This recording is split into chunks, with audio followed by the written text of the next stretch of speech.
В предишното видео споделих с вас 6 неща, които водят към бедност в този живот.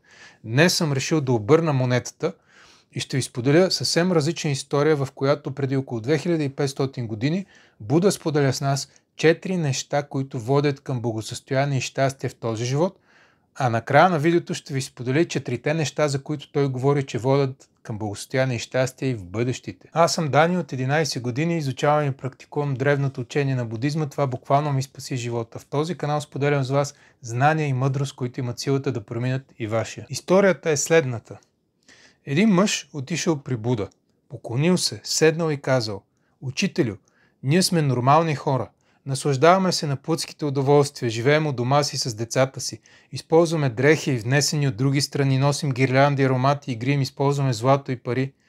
Моля те, учителю, научи ни на мъдрост, за да знаем кое в този живот и в бъдещите ни животи ще доведе до нашето благополучие и щастие.“ Буда му отговорил: „Тези 4 неща водят до благополучие и щастие за човека в този живот. Кои 4? Постиженията от собствената му инициатива, постижения в защитата, добрите приятелства и балансираните финанси.“ Какво са постиженията от собствената му инициатива? Това е когато човек изкарва прехраната си за земеделие, търговия, отглеждане на добитък, стрелба с лък, държавна служба или някоя от професиите. Той разбира как да се занимава с тези неща, за да завърши и организира работата си. Това се нарича постижение в инициативата. Искам след всяко едно нещо, което ви споделя, да вмъкна своя превод или интерпретация от гледна точка на съвременния човек, така че да може това да е нещо по-полезно и по-релевантно за нашето поколение и хората, които живеем в момента 2500 години по-късно. Буда достатъчно ясно обяснява нещата, но има някои малки разлики спрямо нашия живот и забелязах от миналото ми видео, в което ви говорих за навиците, които водят към бедност, че имаше хора, които се чудят как е възможно да има дискотеки и наркотици по времето на Буда. Ми няма. Ама аз в случая използвам неща, които могат хората да се припознаят, които са актуални към днешно време и смятам, че това е много важно. Както и самия Буда е казал, когато споделяш с хората мъдрост или знание, да говориш на езика на съвремието и на хората, които в момента живеят. С други думи, тия неща, за които Буда говори в случая, като професии, някой от тях ги има все още, някой от тях ги няма. Но идеята е, че той винаги е съветвал, когато се занимаваш с някаква професия и работа, тя да бъде законна и такава, която не експлоатира другите живи същества. Нали, той няма да ти каже тук, занимай се с професия, която води до продажба на алкохол, на наркотици, на оръжия, на експлоатиране на деца, трафик на хора и някакви подобни неща. Не, тези неща не се препоръчват и дори се препоръчва да се избягват като занимани професии от Буда. Но той казва тук, постижението в собствената инициатива е когато имаш професия, в която ставаш наистина добър експерт и се занимаваш с това нещо дългосрочно. В днешно време може да се каже, че това важи както за професия, така и работиш за някой друг, но така може да значи да стартираш и да имаш собствен бизнес. Или да имаш свободна професия, или така наречен фрилансър. Следващото нещо, което Буда е казал е какво е постижението в защитата, второто нещо, което е нужно, стълб към създаването на благосъстояние, устойчиво. Това е, той казва, когато един човек притежава законно богатство, което е спечелил със собствени усилия и инициатива, изградено със собствените му ръце, събрано с пот на челото. Пак казвам, тук вмъквам, може и бизнес да е. След което той прави каквото е необходимо, казва Буда, за да е охранявано и защитено, като си мисли: как мога да предотвратя богатството ми да бъде взето от владетели или бандити, погълнато от пожар, отнесено от наводнение или взето от необичани наследници? Това се нарича постижение в защитата.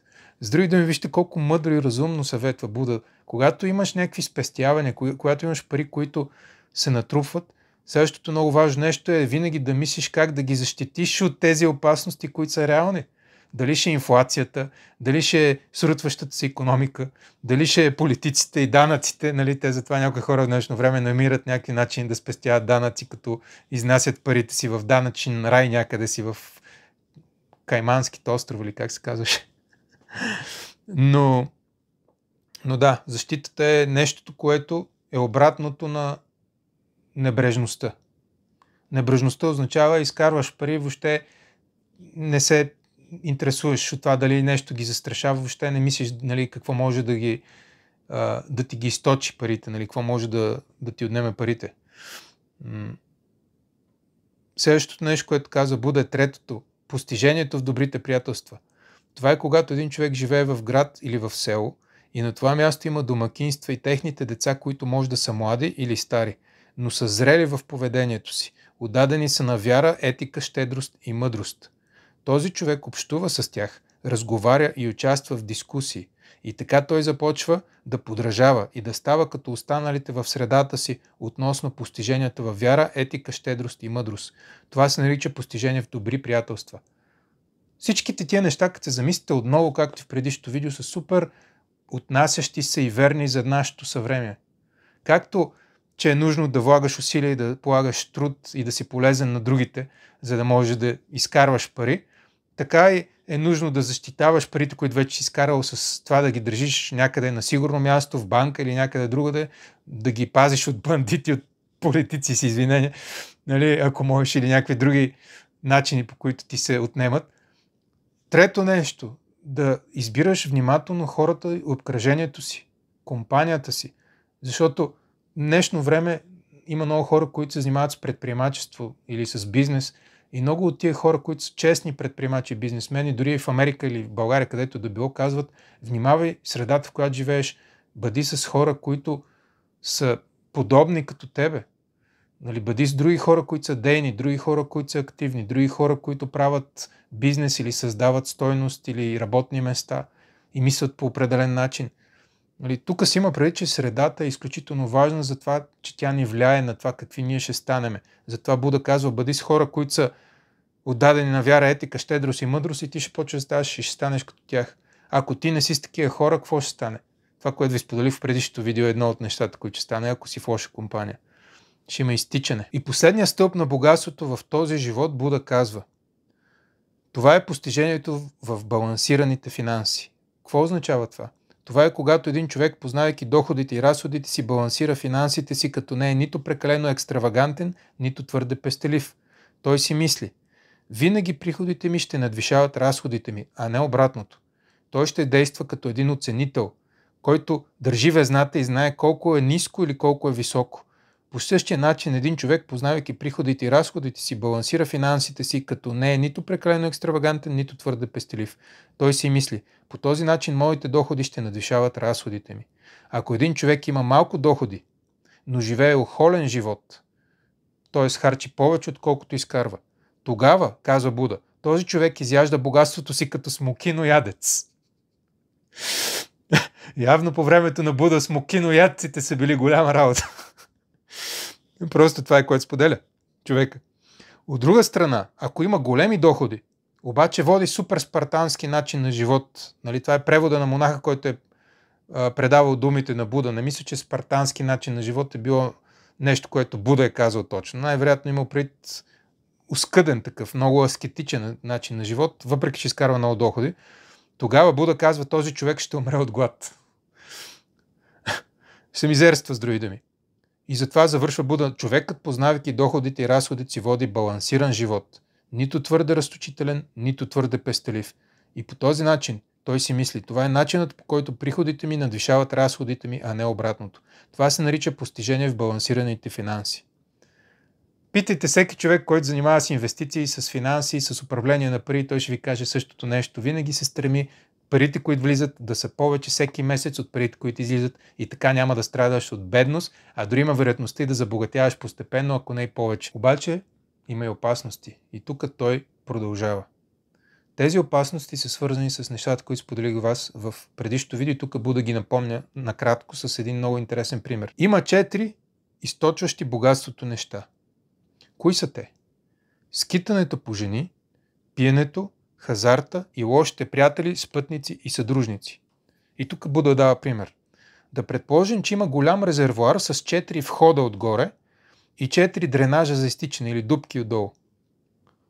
Този резервоар се пълни с дъждовна вода. Ако никой не пълни резервоара и не вали дъжд, в същото време отвориме дупките отдолу, то няма как да се задържи вода в резервоара. По същия начин действат тези 4 източващи богатството поведения или неща, които ако ги правиме, ще доведат до източване на богатството. Скитането по жени, хазарта, пиенето и лошите приятели, съдружници и така нататък. От друга страна казва, той има 4 неща, които не източват богатството. Той казва винаги така, обратното. Кои са те? Това е да не скиташ по жени, да не пиеш, да не играеш хазарт, да не се обграждаш, да се обграждаш с добри спътници и съдружници. И казва да предположим, че има голям резервоар с 4 входа, 4 дренажа за изтичане. Някой отваря входовете и затваря дупките отдолу. И тогава почва да вали обилен дъжд. Буда казва, тогава бихме очаквали, че този голям резервоар ще се разширява и ще се пълни, а няма да намалява. По същия начин, въздържанието от горните неща, горните 4 неща, които споменахме току-що, води до разширение на богатството. И тук Буда завършва с бонуса или с отговора на втория въпрос на човека, който го е попитал кои са нещата, които водят към благосъстояние, богатство и щастие в този живот и в следващия. Защото в будизма се възприема, че кармата или действието, което създаваме в настоящето, води до последствията в бъдещето. И понеже будизма възприема, че има прераждане, има неща, които водят много далече в бъдещето като последствия, нашите действия. И съответно Буда говори как, ако искаме в бъдещето да бъдем благосъстоятелни и щастливи, е необходимо сега да действаме. И до голяма степен това, което изподеля тук, става въпрос и как да създадем духовно богатство и благосъстояние и щастие, не само материално. Той казва, има 4 неща, които водят до благополучие и щастие на човека в бъдещите животи. Кои 4? Постиженията във вярата, в етиката, щедростта и мъдростта. Какво е постижението във вярата? Това е когато един човек вярва в пробуждането на реализирания. Този благословен е съвършен, напълно пробуден Буда, завършен в знание и поведение свят, познаващ света, върховен водач за тези, които желаят да се обучават, учител на богове и хора, пробудени и благословени. Това се нарича постижение във вярата. За всички, които не са будисти, може да замените това, което Буда е направил като самореклама един вид, като казвайки, нали, че трябва да вярваш в мене и в моето учение. Това е една от силите, един от стълбовете, за да може да прилагаш и да практикуваш нещата, които ти говоря, за да има ефекта и последствията от това, което ти казвам. Но ако не сте будисти, окей, това много да не се вживявате в това, което се казва. Ако сте християни, може да кажете, Библията е това нещо за вас, примерно. Четете Библията и спазвайте и правете това, което пише в Библията. Трябва да има вярата, която те кара ти да използваш и да правиш това, което мъдрите или тези, които са твоите учители, инструктори ти казват, и тогава ще има последствията на базата на тази вяра, която ти си имал. В това да вземеш това знание и да го прилагаш. Второто нещо, което е стълб за бъдещето благосостояние и щастие, казва Буда, е постижение в етиката. Какво е постижение в етиката? Това е когато човек не убива живи същества, не краде, не изневерява, не лъже и не консумира алкохолни напитки, които причиняват небрежност. Това, казва Буда, се нарича постижение в етиката. Какво е постижение в щедростта? Третото нещо. Това е когато един човек живее от дома си, избавен от петното на скъперничеството, свободно щедър, с отворени ръце, обичаш да пуска, отдаден на благотворителност, обичаш да дава, да споделя. Това се нарича постижение в щедростта. И какво е постижението в мъдростта? Последното и четвърто нещо и стълб на дългосрочното благосостояние, духовното благосостояние. Това е, казва Буда, когато човека е мъдър. Той притежава мъдрост да разбира как работи ума и тази реалност и да разбира, че всяко нещо идва и си отива. Това се нарича постижение в мъдростта. Това са 4 неща, които водят до благополучие и щастие на един човек в бъдещите животи, извършва Буда. И за да обобщя, има 4 неща, които са много важни за настоящия ни живот по отношение на материалното ни благосостояние, 4 неща, които са много важни за бъдещето ни благосостояние, за духовния ни живот. Когато ние практикуваме и правим нещата, които водят до съответните последствия, ние сме защитени от опасностите. Това е смисъла на мъдростта и на съветите на мъдрите. Независимо дали е Буда, Исус, Стария завет или някой друг, когато има мъдрост, можете да я тествате в живота си и да видите последствията. Аз съм тествал много от грешните неща и съм видял грешните последствия и неприятните последствия. Когато започнах да практикувам нещата от мъдростта, започнах да виждам добрите последствия. И така виждаш как нещата, които преди 2000 и кусор години са работили, продължават да работят и днешно време. И това е много обнадеждаващо и много окуражаващо. И много успокояващо.